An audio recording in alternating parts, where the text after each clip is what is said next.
As a person who speaks at autism-related events, and I tend to be a bit of an advocate for people who are on the spectrum, I'm always trying to stay current in terms of what kinds of therapies and interventions are out there.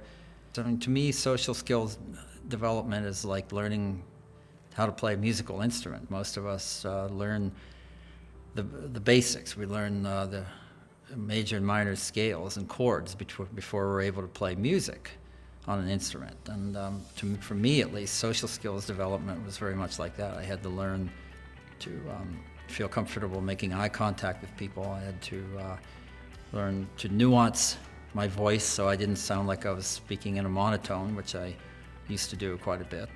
So all those kinds of things I just had to practice and repeat over and over. And fortunately, I had a family who really helped me learn those kinds of things. And then it was just sort of incentivized itself. The more progress I made, the more progress I wanted to make. And well, I think SocialWise has that built into it.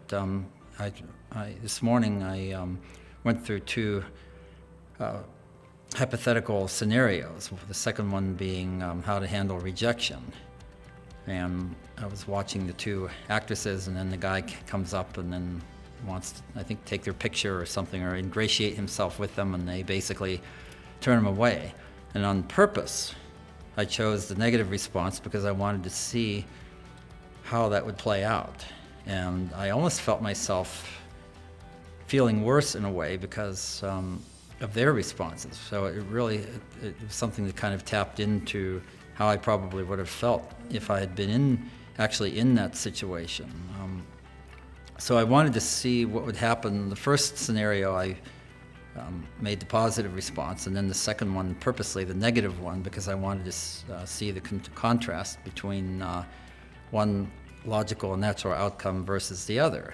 And I wanted to see that for myself, and I came to the conclusion that it could be a potentially very valuable learning tool just based on that alone. And SocialWise gives the users that opportunity to explore what can happen if they respond in certain ways. The more I did, the more I wanted to continue on. Obviously, like anything else, you have to have a desire to do it. It has to be something important to you. And you also have to have a feeling of hope that things will improve for you. The more you work at it, it will improve over time. It can be very rewarding in itself when you start making progress along the way. And that the more I did, the more I wanted to continue on.